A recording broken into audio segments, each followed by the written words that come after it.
বংগ সীমান্তৰে প্ৰৱেশ সোয়াইন ফিভাৰত আক্ৰান্ত গাহৰি অসম বংগ পৰীক্ষণ চকীৰে কেনেকৈ সুমাল ফিভাৰত আক্ৰান্ত গাহৰি হাৰিয়ানাৰ পৰা অহা দুখন ট্ৰাকৰ গাহৰিত ফিভাৰ আক্ৰান্তৰ তথ্য কুকৰাঝাৰত কোনো কাৰণতে আক্ৰান্ত গাহৰি নমাবলৈ নিদিয়াৰ ভূংকাৰ আফ্ৰিকান সোয়াইন ফিভাৰৰ গ্ৰাসত ৰাজ্য আজিৰ দিনটোতো বহিৰাজ্যৰ পৰা অসমলৈ হৈয়ে আছে গাহৰিৰ সৰবৰাহ বহিৰাজ্যৰ আক্ৰান্ত গাহৰিয়ে বিপদ ঘটোৱাৰ আশংকাত ত্ৰস্তমান গাহৰি পালক সন্থা নিধন কৰাটো বাদে কুকৰাঝাৰত নমাবলৈ নিদিয়ে ফিভাৰত আক্ৰান্ত গাহৰি ইউপি হাৰিয়ানাৰ পৰা আমাৰ দুই গাড়ী গাহৰি আহিছে এতিয়া আমি শ্ৰীৰামপুৰৰ আমি হেতক মানে আটকে ৰাখিছে আৰু কি এতিয়া মানে এসএফ গাহৰিবিলাক সব মানে এসএফ ধৰা পৰিছে আৰু কি এসএফ মানে সোয়াইন ফিভাৰ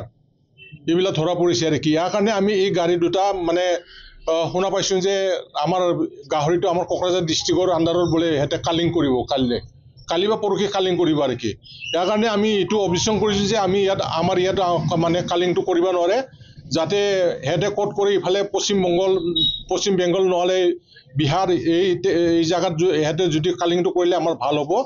অসমৰ ৩০,০০০ৰো অধিক পৰিয়ালে বাণিজ্যিকভাৱে গাহৰি পালন কৰাৰ বিপৰীতে ৰাজ্যখনৰ ১০ লাখ পৰিয়ালে পালন কৰে গাহৰি অসম চৰকাৰৰ পশুপালন বিভাগে ৰাজ্যৰ প্ৰান্তে প্ৰান্তে নিধন কৰি গৈছে থলুৱা পালকৰ গাহৰিবোৰ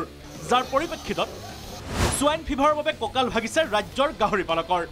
বৰ্তমানলৈ কুকুৰাঝাৰ চিৰাং সংক্ৰমণ মুক্ত হৈ থকাৰ বাবে বহিৰাজ্যৰ গাহৰিৰ পৰা সংক্ৰমণৰ আশংকা প্ৰকাশ কৰিছে সন্থাই আমাৰ chief minister doctor Hemanta Biswa Sarma ছাৰলৈ আমি অনুৰোধ কৰিছোঁ কোকৰাঝাৰ ডিষ্ট্ৰিক্ট গাহৰি ফাৰ্ম এছ'চিয়েশ্যনৰ পৰা যাতে এই কামটো আমাৰ বিটিআৰত নহয় আৰু কি নকৰে যে গাড়ী দুটা উভতাই পঠাই দিয়ে য'ৰ পৰা আহিছে তাতে যাই হেতে কালিংটো কৰক তাতে পুতি থোৱা কি কৰা হেতৰ ইচ্ছামতে কৰক কিন্তু আমি আমাৰ বিটিআৰ অঞ্চলত আমি কৰিব নিদিম পিছে চৰকাৰী এছঅপি মতে শ্ৰীৰামপুৰ গেটত পৰীক্ষা কৰা গাহৰি অসম তথা উত্তৰ পূৰ্বত প্ৰৱেশ কৰিব পাৰিলেও যদি গাহৰিৰ দেহত এএছএফ ধৰা পৰে তেনেহ'লে তেনে গাহৰি মাৰি পেলাব শ্ৰীৰামপুৰ গেটত পিছে হাৰিয়ানাৰ পৰা অহা আক্ৰান্ত গাহৰিৰ ক্ষেত্ৰত বৰ্তমানো হোৱা নাই কোনো সিদ্ধান্ত এই দৃশ্য নগৰবেৰাৰ জুবিঘোপাৰ গাঁঠিৰ ধন ভাঙি কৰা গাহৰি ফাৰ্মে সপোন চুৰমাৰ কৰিলে নীলমণিৰ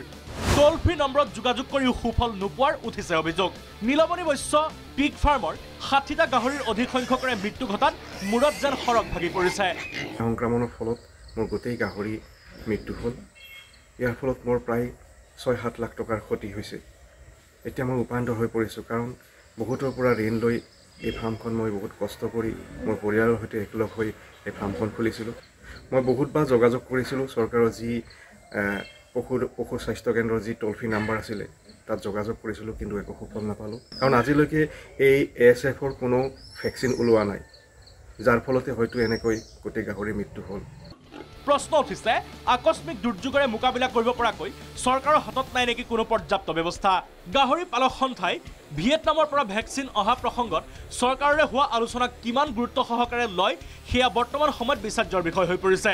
ভিয়েটনামৰ পৰা প্ৰতিষেধক ভেকচিন অনাৰ ব্যৱস্থা কৰিবলৈ চৰকাৰক আহ্বান জনাইছিল গাহৰি পালক সন্থাই পিছে এই আহ্বান চৰকাৰে কিমান গুৰুত্ব দিয়ে সেয়া হ'ব লক্ষণীয় ব্যুৰ ৰিপৰ্ট প্ৰাগ নিউজ